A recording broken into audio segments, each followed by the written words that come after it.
Hello friends, welcome to my channel study for you. So guys, आज के इस video में हम लोग देखने वाले हैं जो आपका एनटीपीसी का एग्ज़ाम हुआ है 2021 में, उसके ऑफिशियल क्वेश्चंस पेपर को जो है इस वीडियो में देखने वाले हैं। तो अगर आप रेलवे की किसी भी एग्ज़ाम की तैयारी कर रहे हैं, जैसे कि ग्रुप डी या फिर एनटीपीसी सीबीटी 2 की तैयारी शुरू कर दिए हैं, तो आप इस वीडियो को जो है लास्ट तक ज़रूर देखिएगा। और आपसे रिक्वेस्ट करता हूं, अभी तक आपने मेरे चैनल को अगर सब्सक्राइब नहीं किया है तो रेलवे से रिलेटेड पल पल की अपडेट के लिए जो है चैनल को सब्सक्राइब ज़रूर कर दीजिएगा। और बगल में ही आपको एक बेल आइकन यानी घंटे का निशान भी दिख रहा होगा, तो आप उसे भी जो ज़रूर प्रेस कर दीजिएगा। तो चलिए वीडियो को स्टार्ट करते हैं। तो आज हम लोग 28 दिसंबर के सेकंड शिफ्ट के पेपर को जो है सॉल्व करने वाले हैं। तो आपका पहला क्वेश्चन आया था कि निम्नलिखित में से कौन सी परियोजना उत्तराखंड राज्य में है। तो देखिए, ये जो टिहरी हाइड्रो पावर कॉम्प्लेक्स जो परियोजना है ना, ये आपका उत्तराखंड राज्य में है। तो ऑप्शन 2 आपका करेक्ट हो जाएगा। नेक्स्ट आपका यहाँ पर आया था कि सूर्य की चमकती हुई सतह को क्या कहा जाता है। तो देखिए, सूर्य की जो चमकती हुई सतह है ना, इसे प्रभा मंडल कहा जाता है। तो प्रभा मंडल आपका करेक्ट हो जाएगा। नेक्स्ट आपका यहाँ पर आया था कि भारत सरकार ने इंद्रधनुष फ्रेमवर्क कार्यक्रम की शुरुआत किस लिए की थी। तो देखिए, भारत सरकार के द्वारा इंद्रधनुष फ्रेमवर्क कार्यक्रम की जो शुरुआत है ना, ये सार्वजनिक क्षेत्र के बैंकों का पुनर्उद्धार करने के लिए किया गया था। तो ऑप्शन 2 आपका करेक्ट हो जाएगा। नेक्स्ट आपका यहाँ पर आया था कि ये जो है किस देश की मुद्रा है। तो देखिए, ये जो येन है ना, ये जापान देश की मुद्रा है। तो जापान आपका यहाँ पे करेक्ट हो जाएगा। नेक्स्ट आपका यहाँ पर आया था कि 2020 में निम्न में से जो है किस फिल्म को सर्वश्रेष्ठ फिल्म वर्ग में फिल्म फेयर पुरस्कार मिला था। तो देखिए, 2020 में जो 65वां फिल्म फेयर पुरस्कार है ना, ये आपका गली बॉय फिल्म को दिया गया था। तो गली बॉय आपका यहाँ पे करेक्ट हो जाएगा।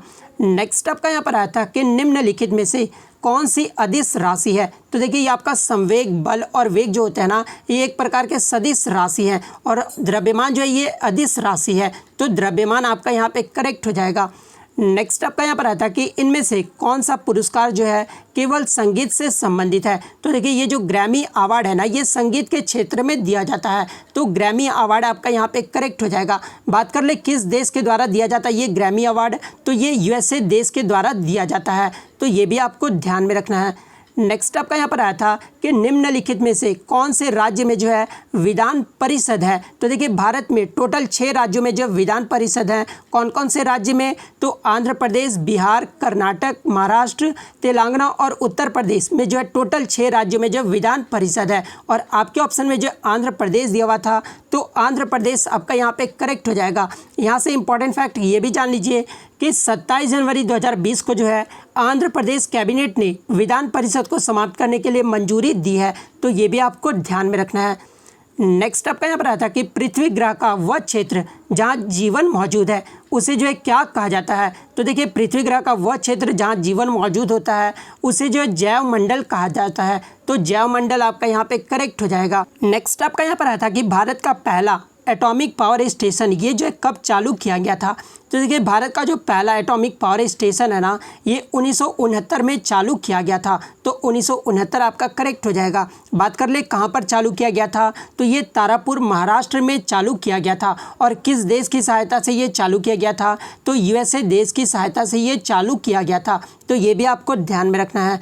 नेक्स्ट आपका यहाँ पर आया था कि कौन से राष्ट्र ने जो है 5 बार कॉमनवेल्थ गेम्स की मेज़बानी की है। तो देखिए, ये जो ऑस्ट्रेलिया देश है ना, इन्होंने जो है 5 बार कॉमनवेल्थ गेम्स यानी राष्ट्रमंडल खेल की जो है मेज़बानी किया है। तो ऑस्ट्रेलिया आपका यहाँ पे करेक्ट आंसर हो जाएगा। ऑस्ट्रेलिया ने जो है कब कब राष्ट्रमंडल खेल की मेज़बानी की है, तो सबसे पहले 1938 में किया था, फिर 1962, 1982, उसके बाद 2006 और 2018 का जो राष्ट्रमंडल खेल हुआ था ना, वो आपका गोल्ड कोस्ट ऑस्ट्रेलिया में आयोजित किया गया था। तो ये भी आपको ध्यान में रखना है। कनाडा ने जो अब तक 4 बार जो है आयोजित किया है, और प्रथम बार जो ये आयोजन है ना राष्ट्रमंडल खेल का, वो कब हुआ था, तो 1930 में हुआ था। और कहाँ पर हुआ था, तो हैमिल्टन कनाडा में हुआ था। और न्यूजीलैंड ने जो है 3 बार ये आयोजित कर चुका है राष्ट्रमंडल खेल। और भारत जो है कब किया था राष्ट्रमंडल खेल का आयोजन, तो 2010 में किया था। और कहाँ पर, तो दिल्ली में आयोजन किया था। तो ये भी आपको ध्यान में रखना है। और 2022 का जो राष्ट्रमंडल खेल होगा यानी कॉमनवेल्थ गेम होगा, वो कहाँ पर होगा, तो ये आपका बर्मिंघम इंग्लैंड में होगा। तो ये भी आपको ध्यान में रखना है। नेक्स्ट आपका यहाँ पर आया था कि जालियांवाला बाग नरसंहार ये जो किस वायसराय के कार्यकाल के दौरान हुआ था। तो देखिए ये जो जालियांवाला बाग हत्याकांड है ना, ये लॉर्ड चैम्सफोर्ड के कार्यकाल के दौरान हुआ था। तो लॉर्ड चैम्सफोर्ड आपका करेक्ट हो जाएगा। नेक्स्ट आपका यहाँ पर आया था कि 49वीं समानांतर यानी जो पैरेलल लाइन होता है ना, ये किस देश के बीच की जो है सीमा रेखा है। तो देखिए ये जो है 49वीं जो समानांतर रेखा है ना, ये यूएसए और कनाडा को अलग करता है। तो यूएसए और कनाडा आपका यहाँ पे करेक्ट हो जाएगा। नेक्स्ट आपका यहाँ पर आया था कि भारत के संविधान में निम्नलिखित में से जो है कौन से संविधान संशोधन में नागरिकों के मौलिक कर्तव्यों को शामिल किया गया था। तो देखिए भारत का जो 42वां संविधान संशोधन हुआ था ना, जो कि आपका 1976 ईस्वी में हुआ था, और इसके द्वारा जो है मौलिक कर्तव्य को संविधान में जोड़ा गया था। तो 42वां संविधान संशोधन आपका करेक्ट हो जाएगा। बात कर ले मौलिक कर्तव्य को किस देश से लिया गया है, तो ये रूस के संविधान से लिया गया है। तो ये भी आपको याद रखना है। यहाँ से एक प्रश्न और पूछा जाता है कि मौलिक कर्तव्य को जो है 42वें संविधान संशोधन में किस समिति की अनुशंसा पर जोड़ा गया है। तो देखिए ये जो आपका सरदार स्वर्ण सिंह समिति है ना, इस अनुशंसा पर इसे जोड़ा गया है। तो ये भी आपको ध्यान में रखना है। नेक्स्ट आपका यहाँ पर आता है कि इनमें से कौन जो है प्रसिद्ध संतूर वादक है। तो देखिए ये जो शिव कुमार शर्मा है ना, ये भारत के प्रसिद्ध संतूर वादक हैं। तो शिव कुमार शर्मा आपका करेक्ट हो जाएगा।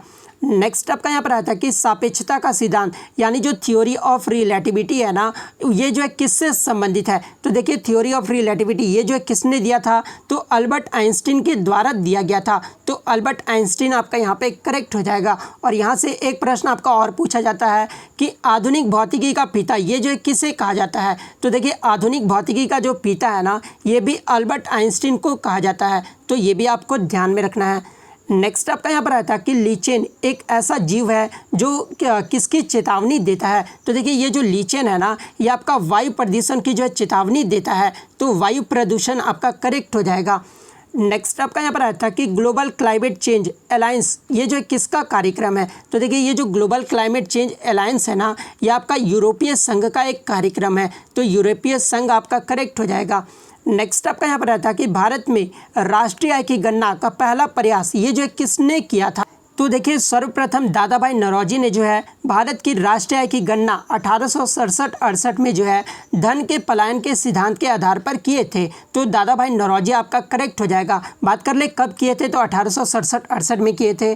और ये भी पूछा जाता है कि उस समय उन्होंने भारत के प्रति व्यक्ति आय कितनी बताई थी, तो 20 रुपये प्रति वर्ष बताए थे। तो ये भी आपको ध्यान में रखना है। उसके बाद अगर ये पूछा जाए कि वैज्ञानिक आधार पर सर्वप्रथम ये जो है किसने किया था राष्ट्रीय आय की गणना, तो ये जो है BKRB रॉय ने किया था। और इन्होंने जो है वैज्ञानिक आधार पर कब किए थे, तो 1931-32 में किए थे। तो इनका नाम भी आपको ध्यान में रखना है। और जिसके आधार पर भारत की प्रति व्यक्ति आय कितनी रही थी, तो 62 रुपये प्रति वर्ष आय रही थी। तो ये भी आपको ध्यान में रखना है। नेक्स्ट आपका यहाँ पर आया था कि 2020 में आर्थिक विज्ञान यानी इकोनॉमिक साइंस में जो है निम्न में से किसको जो है नोबेल पुरस्कार प्राप्त किया था। तो देखिए इकोनॉमिक साइंस में जो है 2020 में ये रॉबर्ट वी विल्सन को दिया गया था। तो रॉबर्ट वी विल्सन आपका करेक्ट हो जाएगा।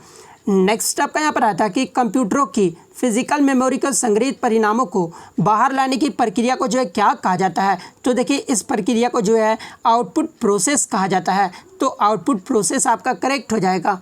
नेक्स्ट आपका यहाँ पर आया था कि जालियांवाला बाग ये जो हत्याकांड है ये किस तिथि को हुआ था। तो देखिए जालियांवाला बाग जो हत्याकांड है ना, ये आपका 13 अप्रैल 1919 को हुआ था। तो 13 अप्रैल 1919 आपका करेक्ट हो जाएगा। और ये कहाँ पर हुआ था, तो ये अमृतसर में हुआ था। तो ये भी आपको ध्यान में रखना है। नेक्स्ट आपका यहाँ पर आया था कि किसने ईस्ट इंडिया कंपनी के खिलाफ जो है प्लासी का युद्ध लड़ा था। तो देखिए प्लासी का जो युद्ध है ना, ये सिराजुद्दौला ने लड़ा था। देखिए मैं आपको बता दूं कि प्लासी का युद्ध जो है ना किसके मध्य हुआ था, तो ब्रिटिश ईस्ट इंडिया कंपनी की सेना और दूसरी ओर थे बंगाल के नवाब की सेना, जिसका ब्रिटिश ईस्ट इंडिया कंपनी का नेतृत्व कौन कर रहे थे, तो रॉबर्ट क्लाइव इसका नेतृत्व कर रहे थे। और बंगाल के नवाब की सेना का जो नेतृत्व है ना, ये सिराजुद्दौला कर रहे थे। और प्लासी के युद्ध में जो है सिराजुद्दौला की हार हो गई थी विश्वासघात के कारण, ठीक है। और ये प्लासी का युद्ध कब हुआ था, तो 23 जून 1757 को हुआ था। तो ये भी आपको ध्यान में रखना है। और आपको कमेंट करके जवाब देना है दोस्तों कि प्लासी ये जो है किस राज्य में है, ये जो आपको कमेंट करके जवाब देना है। नेक्स्ट आपका यहाँ पर आया था कि सूचना प्रौद्योगिकी में NIU किसके लिए प्रयुक्त होता है। तो देखिए NIU का जो फुल फॉर्म होता है ना वो नेटवर्क इंटरफेस यूनिट होता है, तो ये फुल फॉर्म करेक्ट हो जाएगा। नेक्स्ट आपका यहाँ पर आता है कि मोपला विद्रोह यानी मोपला जो रिवेलियन है ना ये किन वर्षों के बीच हुआ था। तो देखिए मैं आपको बता दूं कि मोपला विद्रोह को जो है मालाबार विद्रोह भी कहा जाता है और यह जो आपका 1921-22 के बीच में हुआ था। तो 1921-22 आपका यहाँ पे करेक्ट हो जाएगा। अगर एग्जाम में पूछा जाए कि मोपला विद्रोह किन के बीच हुआ था, मध्य हुआ था, तो केरल के मोपला मुसलमान जो कि स्थानीय जमींदार थे उनके विरुद्ध और ब्रिटेनियों के विरुद्ध किया गया था और ये कब, तो 1921 में हुआ था। और यहाँ से एक प्रश्न और आपका बनता है कि मोपला नामक जो उपन्यास है ना इसकी रचना किसने की थी। तो देखिए मोपला नामक उपन्यास की जो रचना है ये विनायक दामोदर सावरकर ने किया था, तो ये भी आपको ध्यान में रखना है। नेक्स्ट आपका यहाँ पर आया था कि भाभा परमाणु अनुसंधान केंद्र यानी बार्क ये जो है कहाँ पर स्थित है। तो देखिए ये जो बार्क है ना ये आपका मुंबई में स्थित है, तो मुंबई आपका यहाँ पे करेक्ट हो जाएगा। बात कर लें इंपॉर्टेंट फैक्ट्स के बारे में, तो देखिए भाभा का जो फुल फॉर्म होता है वो भाभा एटॉमिक रिसर्च सेंटर होता है और इसकी जो स्थापना है वो 3 जनवरी 1954 को हुआ था, तो ये भी आपको ध्यान में रखना है। नेक्स्ट आपका यहाँ पर आया था कि निम्नलिखित में से क्या परिसंचरण तंत्र का अंग नहीं है। तो देखिए आपका रक्त, धमनियाँ और हृदय ये सब जो होते हैं ना ये आपके परिसंचरण तंत्र का अंग है, लेकिन ये जो बड़ी आंत होता है यानी जो आपका ये लार्ज इंटेस्टाइन होता है ना ये परिसंचरण तंत्र का अंग नहीं होता है, तो बड़ी आंत आपका यहाँ पे करेक्ट हो जाएगा। नेक्स्ट आपका यहाँ पर आया था कि निम्नलिखित में से कौन सा कंप्यूटर सिस्टम में जो है ऑक्सिलरी मेमोरी का हिस्सा नहीं है। तो देखिए ये जो प्रोम है ना ये आपका ऑक्सिलरी मेमोरी का हिस्सा नहीं है, तो प्रोम आपका यहाँ पे करेक्ट हो जाएगा। नेक्स्ट आपका यहाँ पर आता है कि पहला भारतीय संचार उपग्रह कौन सा है। तो देखिए भारत का जो पहला संचार उपग्रह था ना ये एप्पल था, तो एप्पल आपका यहाँ पे करेक्ट हो जाएगा। एप्पल का जो है कभी कभी फुल फॉर्म पूछ दिया जाता है, तो देखिए इसका जो फुल फॉर्म होता है ना वो एरियन पैसेंजर पेलोड एक्सपेरिमेंट होता है, तो इसका फुल फॉर्म भी आपको ध्यान में रखना है। इंडिया का अगर फर्स्ट सैटेलाइट पूछा जाए कौन था, तो देखिए भारत का जो पहला उपग्रह था ना ये आर्यभट्ट उपग्रह था, तो ये भी आपको ध्यान में रखना है। नेक्स्ट आपका यहाँ पर आया था कि भारत की संविधान सभा का विचार पहली बार ये जो किसने दिया था। तो देखिए भारत के संविधान सभा का जो विचार है ना ये M.N. रॉय ने दिया था, तो M.N. रॉय आपका यहाँ पे करेक्ट हो जाएगा। आपके ऑप्शन में तो व्यक्ति का नाम दिया था, कभी कभी ऑप्शन में जो है पार्टी का नाम दिया रहता है, तो ये भी आपको ध्यान में रखना है कि देखिए संविधान सभा का जो विचार है ना ये सर्वप्रथम स्वराज पार्टी ने वर्ष 1934 में दिया था, तो स्वराज पार्टी आपको ध्यान में रखना है। और कब दिए थे, तो 1934 में दिए थे, तो ये भी आपको ध्यान में रखना है। स्वराज पार्टी की स्थापना कब हुई थी ये भी क्वेश्चन एग्जाम में पूछा जाता है। तो देखिए स्वराज पार्टी की जो स्थापना है ना ये वर्ष 1923 में, और किसके द्वारा, तो मोतीलाल नेहरू और चित्तरंजन दास ने इलाहाबाद में किया था, तो ये भी आपको ध्यान में रखना है। नेक्स्ट आपका यहाँ पर आया था कि टैक्सोनॉमी का जनक ये जो है किसे कहा जाता है। तो देखिए टैक्सोनॉमी का जो जनक है ना ये कार्ल लिनियस को कहा जाता है, तो कार्ल लिनियस आपका करेक्ट हो जाएगा। नेक्स्ट आपका यहाँ पर आया था कि सेब से संबंधित रोग के रूप में जो है किसे जाना जाता है। तो देखिए सेब से संबंधित रोग के रूप में जो है ये फायर ब्लाइट को जाना जाता है, तो फायर ब्लाइट आपका करेक्ट हो जाएगा।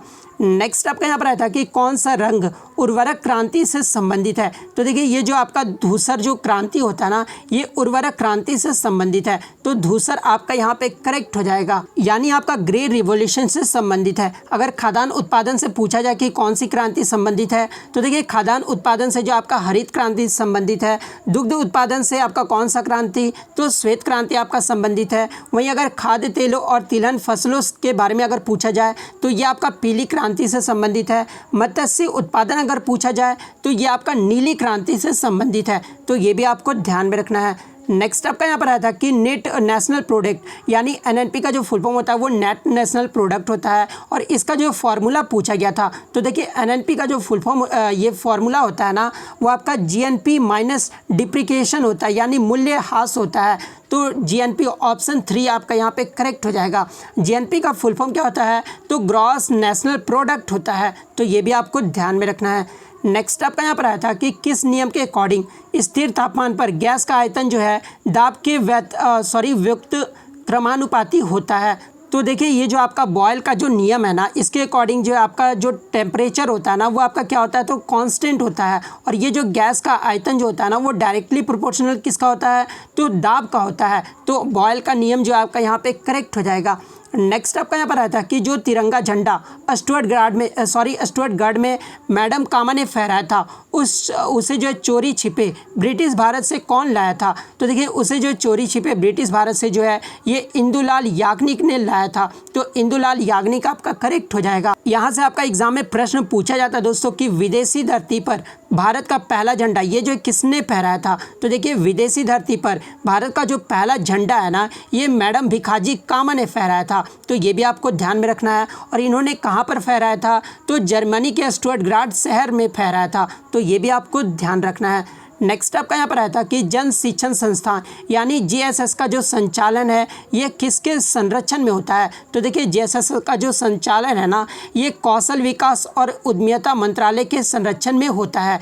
तो ऑप्शन 3 आपका करेक्ट हो जाएगा। नेक्स्ट आपका यहाँ पर आया था कि साहित्य अकादमी का मुख्यालय ये जो है कहाँ पर स्थित है? तो देखिए साहित्य अकादमी का जो मुख्यालय है ना ये आपका नई दिल्ली में स्थित है। तो नई दिल्ली आपका करेक्ट हो जाएगा। बात कर ले साहित्य अकादमी का स्थापना कब हुआ था? तो देखिए साहित्य अकादमी का जो स्थापना है ना ये आपका 12 मार्च 1954 में हुआ था। तो ये भी आपको ध्यान में रखना है। और ये जो साहित्य अकादमी अवार्ड है ना ये कितनी भाषाओं में दिया जाता है? तो ये 24 भाषाओं में दिया जाता है। तो ये भी आपको ध्यान में रखना है। नेक्स्ट आपका यहाँ पर आता है कि प्रसिद्ध गोल गुंबज ये जो कहाँ पर स्थित है? तो देखिए ये जो प्रसिद्ध गोल गुंबज है ना ये कर्नाटक में स्थित है। तो कर्नाटक आपका यहाँ पे करेक्ट हो जाएगा। बात कर ले इंपॉर्टेंट फैक्ट्स के बारे में तो गोल गुंबज में किसका मकबरा है? तो ये मोहम्मद आदिल शाह का मकबरा है। और ये कहाँ पर है? तो बीजापुर कर्नाटक में स्थित है। तो कर्नाटक आपका यहाँ पे करेक्ट हो जाएगा। तो इतने जीके के क्वेश्चन जो आपके 28 दिसंबर के सेकंड शिफ्ट में एग्जाम में पूछे गए थे।